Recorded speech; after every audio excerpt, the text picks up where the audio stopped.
अस्सलामु अलैकुम वरहमतुल्लाहि वबरकातुहू। संडे कमेंट बॉक्स के एक नए एपिसोड के साथ मैं आप लोगों का भाई एम कासमी आप लोगों की खिदमत में हाजिर हूँ। और थोड़ा सा मैं कैमरा जूम आउट करता हूँ। अब आप देखिए मेरे बराबर में मिफ्ताही साहब हैं और मेरे बराबर में मुफ्ती आसिफ साहब हैं।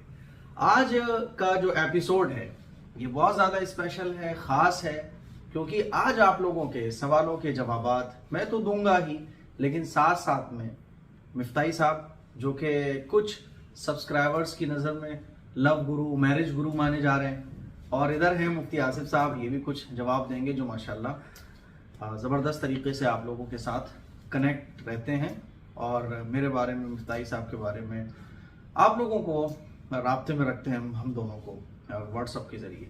सवालों का सिलसिला शुरू करने से पहले मैं आप लोगों को बता देना चाहता हूँ कि सूरत का जो सफ़र है माशाल्लाह बहुत अच्छा हो रहा है और आप लोगों की मोहब्बतें, आप लोगों की दुआएं और ये सारी चीज़ें देखने के बाद बहुत अच्छा लगा है। जी बिल्कुल बिल्कुल, मेहमान नवाजी, मुफ्ती आसिफ साहब की मेहमान नवाजी और माशाल्लाह मिफ्ताही साहब के चाहने वाले, बस क्या कहें, बहुत माशाल्लाह गजब ढा रहे हैं सारे लोग मिलके। मुफ्ती साहब के अहलिया की सबसे बड़ी खिदमत है, उसका तज़किरा तो होना, अगर नहीं हुआ तो नाइंसाफ़ी हो जाएगी, है ना। सूरत के होटल्स के खाने इतने शानदार नहीं है जितने माशाल्लाह मुफ्ती साहब ज़बरदस्त तरीके से खिला रहे हैं। बिल्कुल बिल्कुल। और मिफ्ताही साहब के लुक के बारे में भी बहुत सारे मेरे पास कमेंट्स आए कि माशाल्लाह मिफ्ताही साहब गज़ब। हम तीनों के बारे में भी बड़े मोहब्बत भरे मैसेज लोगों ने किए कि बहुत अच्छा लग रहा है आप लोगों को एक साथ देखने के बाद। वो मैसेज भी हम लोग इंशाल्लाह पढ़ेंगे। सबसे पहला सवाल मोहम्मद रहमत साहब का मैं लेना चाहूँगा। कमेंट करके ज़रूर बताइएगा कि ये संडे एपिसोड आप लोगों को कैसा लगा। फैमिली के साथ सबको दिखाइए, क्योंकि हमारी जो जितनी भी सब्सक्राइबर्स की जो टीम है मेरी और मिफ्ताही साहब की, वो तकरीबन सेम है, जिसकी वजह से ये गैदरिंग मेरे ख्याल में लोगों को बहुत पसंद आ रही है। मोहम्मद रहमत साहब मुफ्ती साहब की पहला सवाल पूछते हैं कि मैं कटिहार ज़िले से हूँ, मुफ्ती भाईजान खैरियत से हैं? उम्मीद है सब खैरियत से होंगे। भाईजान मेरा सवाल ये है कि जैसे मेरे बच्चे को दूध पिला के सुलाकर हम नमाज पढ़ने लगे और बच्चा रोने लगे और हम नमाज पढ़ते रहेंगे तो मेरी नमाज नहीं होगी, इसको ज़रा बता दें। अस्सलाम वालेकुम वरहमतुल्लाहि वबरकातुहू। बिस्मिल्लाहिर्रहमानिर्रहीम। देखें, नमाज तो हो जाएगी। कुरान शरीफ में नमाज का एक अदब ये बताया गया कि वतबत्तल इलैहि तबतीला, नमाज के वक्त सबसे हट कट कर अल्लाह की जनाब में जुड़ा जाए। मोबाइल को अलग कर दें, दूसरी तमाम तर चीज़ों को अलग कर दें। तो क्या अच्छी बात हो कि नमाज से पहले ही बच्चे को दूध पिला दें, किसी की जिम्मेदारी में दे दें। और यह है कि कुरान शरीफ में है कि फ़इज़ा फ़रग़ व इज़ा फ़रग़त फ़ंसब, जब सब कामों से फारिग हो जाए तो अपने आप को इबादत में थकाइए। एक जुमला लोग बोलते हैं कि चलो जल्दी से नमाज पढ़ लेते हैं फिर बाद में इत्मीनान से खाएंगे। ये बिल्कुल गलत जुमला है। जुमला यूं कहा जाएगा कि पहले जल्दी से खाना खा लेते हैं फिर इत्मीनान से नमाज पढ़ेंगे। तो इधर इसी तरह की कुछ सूरत हाल होती है कि हमारी नमाज हंगामी वाली होती है, इमरजेंसी वाली होती है। तो पहले तमाम चीज़ों से इत्मीनान से फारिग हो जाए, दूध पिलाने से बच्चों को अच्छी जगह रख दें, उसके बाद नमाज पढ़ें। लेकिन कभी ऐसा अचानक इमरजेंसी सूरत हाल पेश आ गई कि बच्चा बहुत ज़्यादा रो रहा है, कंट्रोल से बाहर है, जानी माली नुकसान का कोई ख़तरा है, तो नमाज तोड़ कर भी उसका केयर किया जा सकता है।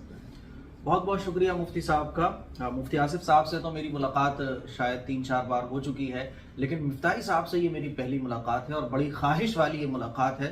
और मैंने सोचा भी नहीं था कि अल्लाह ताला इतनी आसानी के साथ मेरी मुलाकात मिफ्ताही साहब से करा देगा। लाखों दिलों की धड़कन और लाखों दिलों में रहने वाले मिफ्ताही साहब, माशाल्लाह लोग बड़ी मोहब्बत इनसे रखते हैं और उन्हीं मोहब्बत रखने वालों में से एक मैं भी था जो मिफ्ताही साहब से बड़ी मोहब्बत रखता था। तो आज कल जब मुलाकात हुई तो माशाल्लाह मिफ्ताही साहब की क्या मैं कहूँ, जैसा आप इनको यूट्यूब पर देखते हैं उससे कहीं ज़्यादा ये ऑफलाइन मुझे महसूस हुए। मोहब्बत, आजिज़ी, इनकिसारी, तवाज़ो, अखलाक, जितने भी खूबियों का जो मजमुआ है माशाल्लाह वो मिफ्ताही साहब के अंदर मौजूद है। और इसीलिए मैं मिफ्ताही साहब को साथ बिठा के, ताकि एक अच्छा सा सेशन हमारा हो जाए, सवाल कर रहा हूँ कि क्या अकीक़े में, ये खान समरीन है, ये पूछ रही है कि अकीक़े में तोहफा या ड्रेस या बच्चे के हाथ में पैसा दे सकते हैं कि नहीं दे सकते मिफ्ताही साहब? बिल्कुल दे सकते हैं, बल्कि देना भी चाहिए। अकीका चूँकि सुन्नत है, सुन्नत अमल है, लोग आते भी हैं और ऐसे तो हम लोग फजूल खर्चियाँ खूब करते हैं शादी ब्याहों में और इधर उधर बर्थडे वगैरह में, तो गिफ्ट का बड़ा एक रिवाज है। लेकिन अगर हम अकीके में अगर हदिये तोहफे देते हैं तो ये बहुत अच्छी बात है। इससे अच्छी क्या बात हो सकती है। और हदिया तोहफे देने से मोहब्बतें बढ़ती हैं। तो इसलिए जो है बिल्कुल हदिया दे सकते हैं, देना चाहिए और अच्छे हदिये देना चाहिए, है ना, ताकि वो खुश भी हो जाएं। और ऐसे हदिये देना चाहिए कि जिससे यानी कोई फ़ायदा भी हो। ऐसा ना हो कि भाई कोई आपने ऐसे फजूल चीज़ भी बहुत सारे हदियों में लाकर दे देते हैं जो इस्तेमाल में नहीं आती या फिर नाजायज़ होती है। बहुत सारे लोग जो तस्वीरें ला के दे देते हैं, तस्वीरों की फ्रेम ला के दे देते हैं, या फिर कोई म्यूज़िक वगैरह की चीज़ें ला के दे देते हैं। तो कोशिश करें कि ऐसी चीज़ें दें कि जिससे पढ़ने पढ़ाने का भी एक सिलसिला रहे, या कुछ उससे कुछ सीखने को मिलेगा, या फिर वो घर के लिए कोई सोबर चीज़ हो, अच्छी हो, इस्तेमाल में आने वाली हो और उसको इस्तेमाल किया जा सके। तो बिल्कुल ये देना चाहिए और अच्छे से तोहफा देना चाहिए, बिल्कुल कोई हर्ज नहीं है, अच्छी बात है। काफी लोगों ने मोहब्बत भरे कमेंट्स किए हैं, जैसे टैट रोस्टर हैं, इन्होंने नाम नहीं लिखा है, कि आप दोनों को एक साथ देखकर बहुत अच्छा महसूस कर रहा हूं। अल्लाह से दुआ है कि अल्लाह इसी तरह दुनिया के सारे मौलानाओं को मिलजुल कर इस्लाम की दावत को आगे बढ़ाए, आमीन। बहुत बहुत शुक्रिया इस मोहब्बत भरे मैसेज के लिए। और जिस तरह से आप हम तीनों को आज एक साथ देख रहे हैं, अल्लाह ने चाहा तो सोशल मीडिया पर जितने भी उलमा इकराम है और सारे ही उलमा इकराम आपस में एक दूसरे का एहतराम और मोहब्बत करते हैं। हाँ, वो जमा नहीं हो पाते, वो एक बात अलग है, उसको कभी भी ये ना समझा जाए कि आपस में इख्तिलाफ है। और इंशाल्लाह इसी तरह से आज 3 जुड़े हैं, इंशाल्लाह कोशिश की जाएगी। अल्लाह ने मौका रखा और हिम्मत दी और कोई ऐसा रास्ता बनाया तो बहुत सारे उलमा इंशाल्लाह जो सोशल मीडिया पे काम करने वाले हैं वो एक साथ आपको नजर आएंगे। अच्छा, मेरे कुछ सवालात हैं मिफ्ताही साहब से और मुफ्ती आसिफ साहब से, सोचा कि चले वो भी पूछ लेते हैं। मिफ्ताही साहब, अक्सर लोग आपको देखते हैं चाय पर शेर कहते हुए और लोगों से बड़ा पसंद भी करते हैं, तो क्या वाकई, मेरा AM कासमी आपसे पूछना चाहते हैं सवाल के जरिए कि वाकई आपको चाय पसंद है, कितनी पसंद है? नहीं, चाय मुझे पसंद है और बहुत ज़्यादा पसंद है चाय, लेकिन ये है कि बहुत ज़्यादा चाय नहीं पीता हूँ मैं। बस चाय की चंद चुस्कियाँ मिल जाए, वक्त पर चाय मिल जाए और क्वालिटी वाली चाय मिल जाए तो मैं एक आधा कप पी लेता हूँ। लेकिन चाय बस अच्छी होनी चाहिए। चाय को बिल्कुल ऐसा नहीं है कि बस दिन भर चाय पी रहे हैं, उठते बैठते हैं। अभी आपने भी देखा, दिन भर सुबह में एक चाय पिए और अब एक चाय पिए और रात में सोते वक्त एक आध चाय, वो भी पूरी चाय नहीं पीता हूँ मैं। आपने देखा होगा हर कप आधा ही पीता हूँ मैं।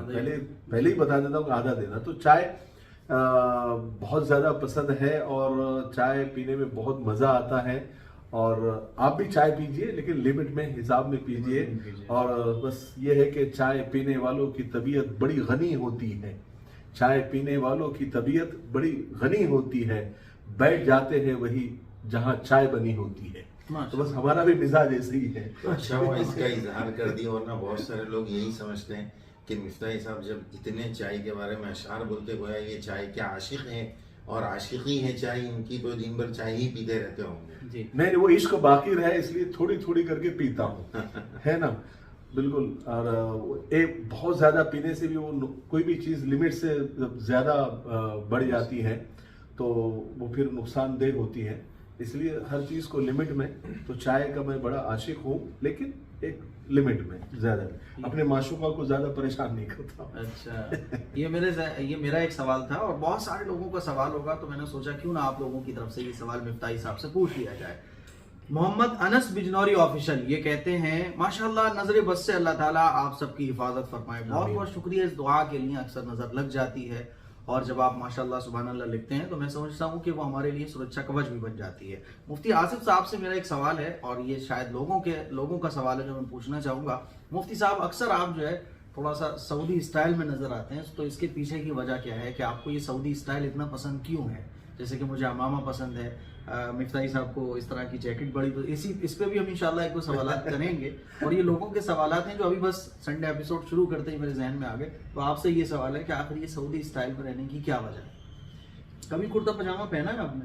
अभी तो काफी सालों से नहीं पहना है, बस ऐसी कोई स्पेशल वजह नहीं है, एक अलग सा यूनिक सा लगता है। अच्छा। और हरम के अइम्मा का अपना एक मकाम और ज़ाहिरी रुतबा माना जाता है और हरमैन शरीफैन जो कि सऊदीया में हैं वो हमारे लिए एक अजमत की जगह है।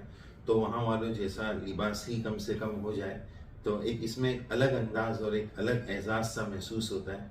बस उसकी कोई बरकत मिल जाए, तो इसी वजह से ये जो ऊपर भी पहना है ये भी वहीं की तरतीब है वहीं लोग इस तरह की चीज़ें पहनते हैं, कोई स्पेशल खास वजह नहीं है। वैसे भी ढीले ढाले कपड़े पहनने में जिस्म के बहुत सारे ऐब छुप जाते हैं, वो भी एक हो सकता है। बहुत बहुत शुक्रिया मुफ्ती साहब का। और जहां आप लोग देखते हैं मुफ्ती आसिफ साहब को, तो ऐसा नहीं है, मुफ्ती आसिफ साहब माशाल्लाह दिन रात मेहनत करते हैं। मिफ्ताही साहब की मेहनत के बारे में इंशाल्लाह मैं एक अलग से वीडियो बना के आप लोगों को बताऊंगा कि ये चमकी हुई चीज़ें क्यों आपको इतनी चमकदार नजर आती हैं, इनके पीछे की मेहनत आपको नजर नहीं आती, और हर आदमी उनको देख के फिर उसी तरह से चमकना चाहता है। मिफ्ताही साहब कैसे इतने आगे बढ़ गए, उन्हीं जैसी वो कॉपी करने लगता है। जैसे मैंने देखा है कि बहुत सारे लोग मुफ्ती आसिफ साहब की, कुछ मेरे भी और मिफ्ताही साहब के, तो बहुत लोग कॉपी करने वाले हैं, लेकिन कॉपी सक्सेस नहीं होती है। उसके पीछे भी इंशाल्लाह क्या हमें करना चाहिए बात करेंगे। लेकिन अगला मैं सवाल ले लेता हूँ। चांदनी सिद्दीकी कह रही है कि हमें, मेरे घर के आगे एक चौक है और उस चौक को इस घर के पूर्वज ने बनाया है और अब मेरे घर वाले इसके ऊपर टाइल्स लगाना चाहते हैं, तो क्या ये सही है? नो प्रॉब्लम, बिल्कुल सही है। आप टाइल लगाइए, कुछ और लगाइए, पत्थर लगाइए, मार्बल लगाइए, मिट्टी लगाइए, आपकी चॉइस है, तो बिल्कुल लगा सकते हैं, कोई इसमें मसले की बात नहीं है। अगला सवाल, और इससे पहले मैं आप लोगों को बता देना चाहता हूँ कि जैसा कि मुफ्ती आसिफ साहब ने खुतबात आसान दीन के नाम से पहली जिल्द लॉन्च की थी, फिर उसके बाद दूसरी और अब तीसरी जिल्द भी आ चुकी है। मैं मुफ्ती आसिफ साहब से कहूँगा वो तीसरी जिल्द के बारे में ज़रा कुछ बताएं नाजरीन को। अच्छी चीज़ें जल्द अज जल्द लोगों तक पहुँचना चाहिए, ख़ास तौर पर किताबें जो कि आजकल हमारे माशरे से ख़त्म होती जा रही हैं। जी अस्सलाम वालेकुम। ये तीसरी जिल्द खुतबात आसान दीन की अभी आई है अल्हम्दुलिल्लाह। इस तीसरी जिल्द में हमने वो बयानात जमा किए हैं जो हमारे आसान दीन यूट्यूब चैनल पर मौजूद हैं, और वो बयानात जो रमज़ान में एक इमाम साहब को, एक ख़तीब साहब को, मुक़र्रिर साहब को अपने मकामात पर बयान करने में रमज़ान में जिन टॉपिक्स और अनावीन की ज़रूरत होती है, वो तकरीबन ऐसे 15 टॉपिक्स इसमें हमने जमा किए हैं। रोज़े का मकसद, रोज़े के दीनी और दुनिया के फ़ायदे, रमज़ान की तैयारी क्या हमने कर ली है, रमज़ान मग़फ़िरत का महीना, रमज़ान में 4 कामों की कसरत, ज़कात, सदक़े फ़ितर, एतिकाफ़, शब क़दर, ईद की रात, ईद उल फ़ितर की हकीकत, और आखिरी बयान है रमज़ान के बाद की ज़िंदगी कैसी हो। ऐसे कुल 15 बयानात इस किताब में हमने जमा किए हैं। तो ये वो किताब है जो अइम्मा, खुतबा जो अपने अपने मकाम पर वाज़ और बयानात करते हैं, उसके लिए किताब तरतीब दी गई है। उमूमन किताबों में ये होता है कि एक टॉपिक पर बयान करना हो तो 50 सफ़े का अगर वो बयान है तो उस टॉपिक पर बात 20 सफ़े की, 10 सफ़े की होती है और दूसरी बातें उसके साथ मिक्सअप हो जाती है। तो तैयारी करने वाले को वो किताब में से उसका मकसूद और मतलूब कम मिलता है, दूसरी बातें ज़्यादा हो जाती है। तो हमने इसमें स्पेशल एक कोशिश ये की है कि जो टॉपिक और टाइटल है पूरी बात उसी के तहत होनी चाहिए। और दूसरी बात, हर बयान के शुरू में हमने QR कोड भी दिया है कि स्कैन करके उस बयान को आप हमारे चैनल आसान दीन पर सुन भी सकते हैं और इस किताब पर पढ़ भी सकते हैं। तो मुफ्ती साहब की खिदमत में हम ये किताब सबसे पहले हदिया पेश करते हैं, मिफ्ताही साहब की खिदमत में भी किताब हदिया पेश करेंगे, और आप हज़रात से भी दरख्वास्त है कि आप इस किताब को डाक के जरिए वसूल कर सकते हैं, जज़ाकुमुल्लाह के कोटे से हटकर अपना कुछ माल लगाकर। चूँकि उमूमन ये देखा जाता है कि दीन की किताब के लिए लोग हदिये की कोशिश करते हैं, और मुफ्ती साहब वो क्या गिव अवे आप करते हैं, तो वो 10 लोगों को हमने दिया था तो 50 लोगों के मैसेज आ गए कि गिव अवे में मुफ्ती साहब को कहा जाए कि हम भी कैसे शामिल हो सकते हैं। तो इसकी मुफ्ती साहब तरगीब दी जाए कि जैसे सरकारी दवाखानों में भी किताब जो है वो बेची जाती है, दवाई जो है वो बेची जाती है कि फ्री में भी दे सकते हैं, लेकिन अगर खरीद कर लेंगे तो उसकी अहमियत होगी। तो इस पर कुछ, और इस किताब को मंगाने के लिए जो नंबर आपको नजर आ रहा है, इस पर कॉल करके आप ऑनलाइन बुक भी ऑर्डर भी बुक कर सकते हैं इंशाल्लाह। अगर आपको उर्दू आती है तो ये किताब आपको ज़रूर पढ़ना चाहिए, और अगर आप बयान करना चाहते हैं, स्पीच देना चाहते हैं, मिफ्ताही साहब को माशाल्लाह किताब की प्रिंटिंग क्वालिटी बहुत शानदार है, बहुत अच्छी है माशाल्लाह। और ये आसान दीन का आसान तरीका कैसा है इसका हासिल करने का? बस नंबर हम स्क्रीन पर दे देंगे जी, तो वो नंबर पर कॉल करके मंगा सकते हैं। और इससे आसान ये है कि आप सूरत आ जाए तो फ्री में मिल जाएगा, मुझे मिल गई फ्री में यहाँ आने से, है ना, तो ऐसे भी मिल जाती है हदिये में। हाँ, मुफ्ती साहब बहुत नरम दिल है माशाल्लाह। आप जब चल के आएंगे और अगर आप गाड़ी में बैठ के आए तो आके बोल दीजिए मुफ्ती साहब बहुत दूर से हम आए थे। हाँ, लेकिन बस सिर्फ ये है कि किताब के लिए आपका सफर होना चाहिए, किताब के लिए होना चाहिए। उतने में तो किताब इंशाल्लाह पैसे से मंगा लेंगे। लीजिए। रया मामून ये कहती हैं, मुफ्ती साहब most welcome to my beautiful city Surat. अच्छा साहब, आपका तो पता तो नहीं है आप कहाँ हैं, हम तो आ गए हैं और आप वेलकम भी कर रही हैं। तो कमेंट में सिर्फ वेलकम करके काम नहीं चलेगा, वेलकम के लिए तो आपको कुछ अदब पता होना चाहिए, अभी जिसके लिए प्रोग्राम अदब पते के है। लिए मुफ्ती साहब का नंबर भी हमने दे दिया है। अभी प्रोग्राम है, वहाँ मिलने वाले जमा हो रहे हैं। चलिए, बहुत अच्छी बात है माशाल्लाह। जुबैर अंसारी कह रहे हैं माशाल्लाह आज आप दोनों को एक साथ देखकर बहुत अच्छा लगा। आप दोनों को मतलब मुफ्ती आसिफ साहब के शायद ये सब्सक्राइबर होंगे जो बोल रहे थे आप दोनों के, यानी मुझे और आपको देख के। भाई इन मोहब्बतों के लिए आप सभी हजरात का बहुत बहुत शुक्रिया। और बस आपके लिए क्या कहें, कुछ नहीं कह सकते। अल्लाह ताला जन्नत में कोई प्रोग्राम रखेंगे मुफ्ती साहब, तभी हम अपने सब्सक्राइबर को एक ही दस्तरखान पर जमा कर सकते हैं। इंशाअल्लाह। आमिर सऊदी फॉरएवर सर, कुछ लोग मौलाना से पानी दम करवाते हैं और तावीज़ भी बनवाते हैं ताकि दामाद बहू बेटा कब्जे में रहें। तो फैमिली गुरु तो माशाल्लाह हमारे मुफ्ती साहब हो रहे हैं इस टाइम, तो वो जवाब दें इसका कि दामाद बहू बेटा कब्जे में रहें, उसके लिए बताइए कोई तावीज़ बढ़िया सा। ये जबरदस्ती आपने मुझे नाम ये टैग दे रहे हैं, कहीं ऐसा ना हो जाए मशहूर हो जाए। गुरु, लव गुरु ऐसा कुछ भी नहीं है। बस ये है कि मैंने इस टॉपिक पर बहुत सारे वीडियोस बनाए हैं और मेरा अपना जाती तजुर्बा भी बहुत है। बहुत ज़माने से हम फैमिली मैटर्स देखते हैं और वो जो वहाँ से जो तजुर्बा हासिल होता है बस वही आप लोगों के साथ शेयर करते हैं। ऐसा कोई गुरु वुरु कुछ नहीं है। आजकल अच्छे अच्छे गुरु सब जेल में जा रहे हैं, तो और गुरु मत बनाइए किसी भी चीज़ का। गुरु लोग आजकल खतरनाक जो है मसला है। बस ये है कि देखिए ये जो कब्जे में करने की बात, हाँ, ये कब्जे में करने की बात और इसको मजबूर करना या फिर उसको अपने वश में करना, ये सब बकवास बातें हैं। ये इसमें तो मुझे बिल्कुल भी यानी ज़रा सा रत्ती ना हमारी शरीयत उस तरफ हमको रग़बत दिलाती है, ना कभी कोई ऐसे। बस ये है कि बाजार में मिलने वाली चंद जो फुटपाथ पे किताबें मिलती है उसमें लिखा होता है कि फलाना ये काम करो, ये वजीफा करो, वो आपके पैरों में आकर गिर जाएगा, वो जो है अमलियात मोहब्बत है, ये इस तरह की किताबें फुटपाथ पर मिलती है मोहम्मद अली रोड पर। तो उसमें ये सारी चीज़ें लिखी होती है, लेकिन इसका कोई ये नहीं है। और ये चीज़ें आपके अपने अखलाक के ऊपर और अपने जो ताल्लुकात हैं, अपनी जो बातचीत है, अपना जो रिलेशन है, उसको आप किस तरह से मेंटेन करते हैं। क्योंकि रिश्तों को भी संभालने के लिए बड़ी मेहनत लगती है, बड़ी कुर्बानियाँ लगती है। और रिश्ते निभाना, असल में रिश्ते हमारे निभते इसलिए भी नहीं है कि हम रिश्ते निभाते कम है। हाँ, रिश्ते निभाते कम है, आजमाते ज्यादा है। तो उसकी वजह से जो है हम किसी के घर चले गए तो फिर देखते हैं कि ये मेरे किस तरह से मेरे साथ बिहेव कर रहा है, किस तरह से इसने मुझे खाना खिलाया, पानी का पूछा कि नहीं पूछा, और कुर्सी दिया कि नहीं दिया। फिर ये इस तरह के जो हर तरह के भाई भाई को आजमा रहा है, भाई बहन को आजमा, मतलब बाप बेटे को, बेटा माँ को, ये इस तरह की जो है सिर्फ आजमाइश बहुत चल रही है। इसकी वजह से भी रिश्ते में खटास आ जाती है। देखिए, अगर आपकी जबान में मिठास नहीं है और आपके अखलाक आला नहीं है और आप अपने रिश्तों को बचाने के लिए कुर्बानी नहीं दे रहे हैं, तो आप फिर जो है भाई पूरा कुतुब खाना गले में लेकर घूमें, या फिर जो है कहीं जाकर जो है बड़े बड़े जो कील होते हैं ना, वो जाके कब्रिस्तानों में गाड़े, कुछ होने वाला नहीं है इससे। आपके अखलाक, आपकी बातचीत और आपका जो है तवाज़ो और रिश्तों के लिए अपने आप को झुका देना, रिश्तों के लिए, रिश्ते निभाने के लिए कोशिशें करना, ये जब तक नहीं होगा तब तक किसी तावीज़ से, किसी गंडे से और किसी फलीते से कुछ नहीं होने वाला है। ये सिर्फ जो है ना इससे बर्बादी ही बर्बादी है।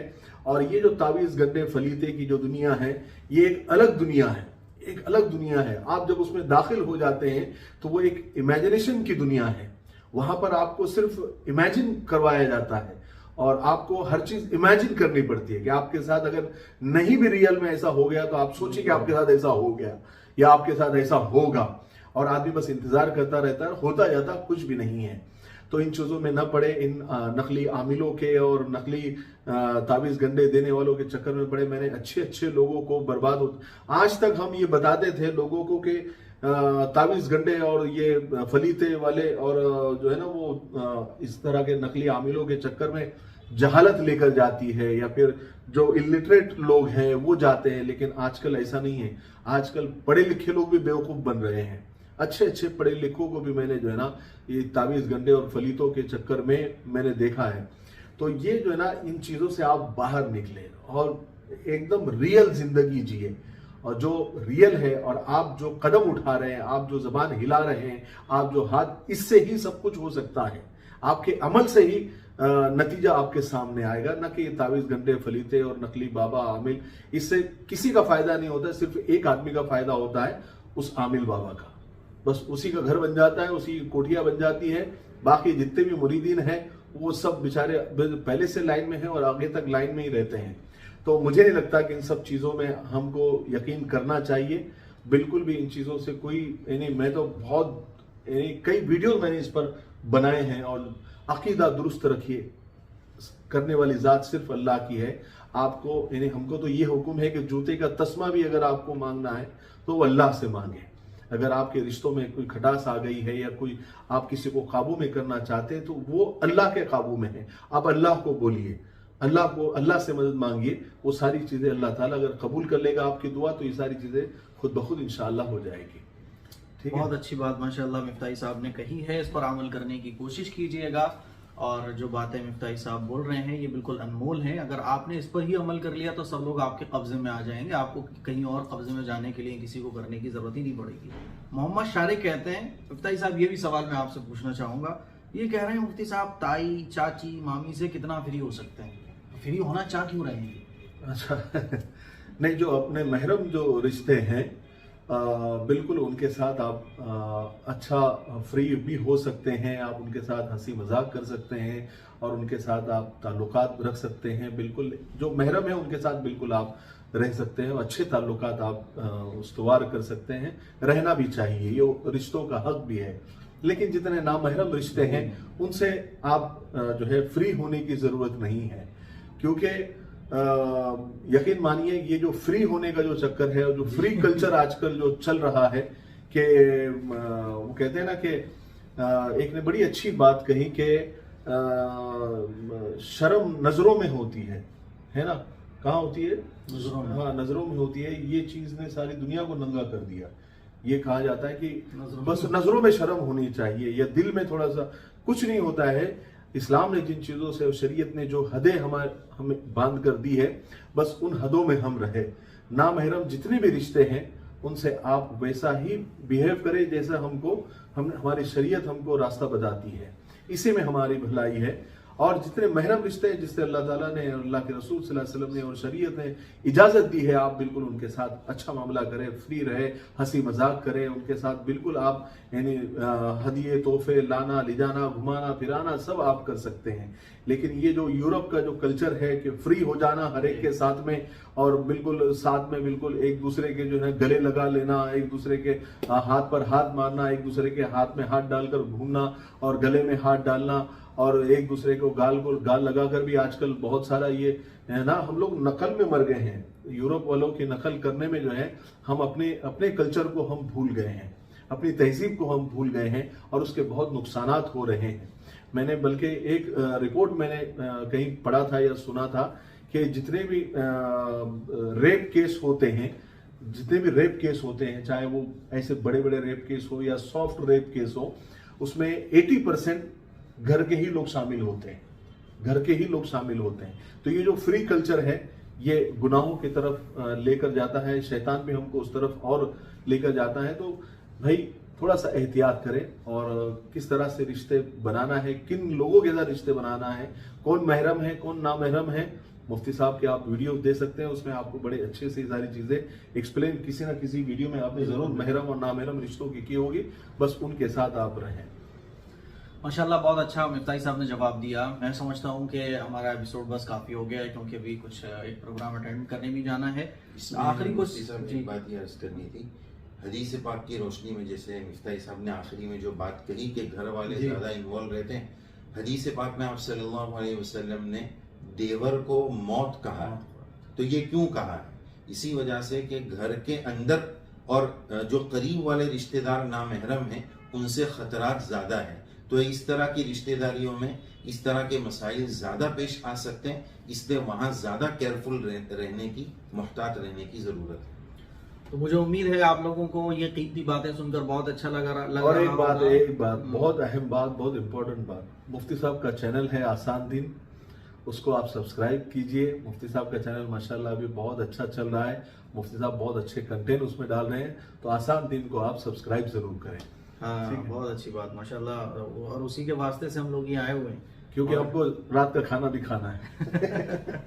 तो बहुत अच्छा माशाल्लाह। मुफ्ती साहब, मैं समझता हूँ बस सवालात काफ़ी हो गए, लेकिन एक दो सवालात और हैं जो लोगों के हैं, बस मैं पूछना चाहता हूँ। मिफ्ताही साहब, आपका फेवरेट कलर कौन सा है? मेरा फेवरेट कलर कभी सोचा नहीं? इतना ध्यान नहीं दिए, लेकिन इतना है कि ब्लू, डार्क ब्लू अच्छा लगता है। मुफ्ती आसिफ साहब, आपका? वाइट। वाइट है भाई, मेरा भी वाइट है। घर से बंदा लगाए लाइट ही है, कपड़े भी। फेवरेट मैं डिश? सच बोल रहा हूँ, लेकिन मुफ्ती साहब, फेवरेट डिश? फेवरेट डिश मेरा वेज में कुछ भी। वेज में कुछ भी चले। मुफ्ती साहब? फिश। फिश, माशाल्लाह जन्नती खाना। आपका? मेरा तो जो अच्छा मिल जाए वो ठीक है, वही फेवरेट बन जाता है। जो फ्री मिल जो फ्री मिल जाए वो। यूपी में ज्यादातर लोग बिरयानी पसंद करते हैं, तो अच्छा। बिरयानी ठीक है। अच्छा, अच्छा, कहाँ जाना पसंद करेंगे आप? उम्रा करके तो आ गए आप, उम्रे के बाद कौन सी, मक्के और मदीने के बाद कौन सी कंट्री? हाँ, ये बड़ा, यानी बहुत सारे लोग ये सवाल करते हैं, और लोग जो है अपने ऑन कैमरा ये बोलते हैं कि नहीं, हम तो मक्का मदीना जाना चाहेंगे। ये तो हो गया, हम लोग कई बार जाएं और हम हमेशा जाना चाहेंगे, लेकिन मक्का मदीना के अलावा कहाँ जाना चाहेंगे, तो बस ये है कि मेरा इरादा होता है कि जैसे जॉर्डन है, मिस्र है, फ़लस्तीन है, वहाँ पर मेरा बहुत यानी दिल है कि वहाँ पर एक बार वहाँ की ज़ियारतें भी हम करें और लोगों को भी करवाएं। तो वहाँ एक जाने की बड़ी ख्वाहिश है। इंशाअल्लाह कभी ज़रूर ऐसा मौका अल्लाह ताला लाए कि हम तीनों साथ ही वहाँ पर जाएं और वहाँ की एक एक चीज़ की ज़ियारतें आप लोगों को करवाएं, तो ज़रा बड़ा मज़ा आएगा। एक नई जगह भी हो जाएगी और एक नई ज़ियारतें लोगों को सुनने को मिलेगी, है ना? बिल्कुल। मुफ्ती साहब, आपकी? बिल्कुल सेम मिफ्ताह साहब ने जो सेम? कहा वही बिल्कुल सेम मेरा भी भैया था कि लोग दोनों जाएं तो मुझे ले जाएं, सेम सेम की वजह से मैंने इन्हीं लोगों के जैसा सेम कर लिया है। अच्छा मुफ्ती साहब, अपनी कामयाबी का आप सेहरा किसके सर बांधना चाहते हैं? आखिर इस कामयाबी के पीछे, जैसे कि मेरी कामयाबी के पीछे मेरे असातिज़ा, बिल्कुल, तो आप इस कामयाबी के पीछे जो लोगों के दिलों में आप जमे हुए हैं, छाए हुए हैं, लोग आपसे इतनी मोहब्बत रखते हैं, इसके पीछे क्या है? कौन सा ऐसा अमल है जो लोगों को करना चाहिए? नहीं, बिल्कुल, सबसे पहले तो मैं अल्लाह ताला का शुक्र अदा करता हूँ कि सबसे बड़ी बात तो अल्लाह ताला ने तौफीक दी और अल्लाह ने ही सब कुछ ये किया। लेकिन अल्लाह के बाद अगर वाकई में यानी ये जो चीज़ें हैं, तो ये हमारे वालिद मोहतरम, हमारे अब्बा हज़रत मौलाना कलंदर साहब रहमतुल्लाह अलैह, जिनका इंतकाल अभी तकरीबन 5 साल पहले हुआ, और हमारे असातिज़ा और ख़ास करके मौलाना अब्दुल हमीद राही साहब, ये हमारे बड़े फेवरेट उस्ताद हैं। वैसे सारे असातिज़ा माशाल्लाह सबका, लेकिन एक होता है नहीं फेवरेट है, तो मौलाना अब्दुल हमीद राही साहब हमारे, तो उनसे बहुत कुछ सीखने को मिलता है मुझे। और आज भी मैं कभी कुछ परेशान हो जाता हूँ या कुछ ऐसा होता है, तो मैं ज़रूर मौलाना से रब्ता करता हूँ और उनसे मशवरा कर लेता हूँ। तो ये है कि बस और सीधी सादी बात अगर कहूँ तो मैंने लॉकडाउन लगने के बाद में मैं एक 10 बाय 10 के रूम में, क्योंकि हमारा घर तो बड़ा नहीं था, तो 10 बाय 10 के रूम में कैद हो गया। तो क्या करें, तो बस कैमरा था, टीवी वगैरह तो नहीं थी उस वक्त में, तो बस कैमरा था, मोबाइल था, तो बस ऐसा लगा कि वो टिकटॉक चलता था, उस पर जो है गाने और कॉमेडी के वीडियोस आते थे। तो फिर उसमें 1-2 मोटिवेशनल स्पीकर भी आए, तो वो बताते थे दुनिया के ताल्लुक से। लेकिन मैंने जो है ये कहा कि चलो कुछ ना कुछ हदीसें बयान की जाए, कुछ ना कुछ वाले जरिए, तो मैंने वहाँ से ये जर्नी अल्हम्दुलिल्लाह शुरू किया और बस चलता रहा, अल्लाह ताला ने आगे बढ़ाता रहा। और आप लोगों ने सबसे बड़ी बात कि जो ऑडियंस है हमारी, जितनी आवाम है, वो अल्हम्दुलिल्लाह पसंद करती है। और जितने भी हमारे गैर मुस्लिम भाई बहन हैं, क्योंकि मुझे सब्सक्राइब करने वाले, फॉलो करने वाले 30 से 40% गैर मुस्लिम हमारे भाई बहन हैं, तो उन्होंने भी बहुत सपोर्ट किया और अपने लोगों ने तो जाहिर है किया ही किया। तो मैं सबका शुक्रिया अदा करता हूँ अल्लाह के शुक्र के बाद कि सब ने कुल मिला के जो है अल्हम्दुलिल्लाह सपोर्ट किया है। और ये है कि बहुत मेहनत है इसके पीछे, बहुत ज़्यादा मेहनत है। वो मेहनत अभी रिवील मत कीजिए, उसके ऊपर अलग से क्लिप बनानी है। नहीं, वही बता रहा हूँ कि बहुत मेहनत है। ऐसा नहीं है कि आपको एक वीडियो आ गया तो ये है कि मैंने अभी सुबह ही तस्करा चल रहा था कि मुझे एक नहीं अभी नहीं, मुफ्ती साहब नेक्स्ट वीडियो में। अच्छा, तो गलत हो जाएगा। सारा खजाना तो आप चलिए। इसी वीडियो में दे देंगे। वो इंशाल्लाह मेहनत और उसके पीछे की जितनी भी कहानी है, चाहे मुफ्ती आसिफ साहब की हो, चाहे मुफ्ती साहब की हो, चाहे मेरी हो, उस पर एक इंशाल्लाह एक मोटिवेशन जो क्लिप है वो नेक्स्ट वीडियो में इंशाल्लाह हम आपसे बात करेंगे। इंशाल्लाह। फिलहाल आज के लिए इतना ही। मुझे उम्मीद है कि संडे एपिसोड आप लोगों को पसंद आया होगा। इस क्लिप को शेयर करें दूसरों मुफ्ती तक साहब पहुंचाएं। के ताल्लुक से मुफ्ती साहब के ताल्लुक से मैं बताना चाहता हूँ, मुफ्ती साहब का मैं बहुत ज़माने से सब्सक्राइबर हूँ। जब मैं सोशल मीडिया में नहीं था तब से मैं मुफ्ती साहब को अल्हम्दुलिल्लाह फॉलो करता था और उनके वीडियोस देखता था और उनसे जो मसाइल वो बताते थे माशाल्लाह बहुत यानी ऑथेंटिक और बिल्कुल मुस्तनद मुदल्लल जो है जवाब देते हैं मुफ्ती साहब, और बहुत अल्लाह ताला ने इल्म दिया है माशाल्लाह और उसका बहुत अच्छा इस्तेमाल भी करते हैं। तो उनको बस देखकर ही मैंने भी मोटिवेशन लिया और मैंने भी जो है कहा कि मैं भी इस तरह का ही काम शुरू करूंगा, लेकिन मैं फ्लॉप हुआ था, है ना। लेकिन बहरहाल मुफ्ती साहब काम कर रहे हैं और हम दुआ करते हैं मुफ्ती साहब के लिए कि अल्लाह ताला उनको ऐसे ही आगे बढ़ाते रहें और ये काम जो हम नहीं कर सके मसाइल के लेन में मुफ्ती साहब कर रहे हैं तो बस करते रहे। और मुफ्ती साहब की शान में बस एक दो लाइन कहकर आज का वीडियो ख़त्म करते हैं कि शेर भी मुझे याद आना चाहिए वक्त पर, है ना, कि नहीं याद आ रहा। नहीं आ जाएगा। हाँ, सिर्फ हंगामा खड़ा करना मेरा मकसद नहीं। ये मुफ्ती साहब के लिए है कि सिर्फ हंगामा खड़ा करना मेरा मकसद नहीं, मेरी कोशिश है कि हालात बदलने चाहिए। मेरे सीने में न सही तेरे सीने में सही, मेरे सीने में नहीं तेरे सीने में सही, आग कहीं भी हो बस जलनी चाहिए। तो ये मुफ्ती साहब का जो है माशाल्लाह हम दुआ करते हैं कि अल्लाह ताला खूब ये मुफ्ती साहब की मोहब्बत की बात है और इस मोहब्बत को अल्लाह ताला कबूल फरमाए। और जो आज का प्रोग्राम रहा अल्लाह ताला इसको कबूल फरमाए, शेयर करें, दूसरों तक पहुंचाएं और मुफ्ती साहब के लिए खास तौर पर दुआ करें, मुफ्ती साहब के लिए दुआ करें, मेरे लिए भी दुआ करें। अगली वीडियो जरूर देखिएगा जिसमें मुफ्ती साहब की और मुफ्ती साहब की मेहनतों को हम इंशाल्लाह आपके सामने लेकर आएंगे। अस्सलाम वालेकुम व रहमतुल्लाहि व बरकातहू।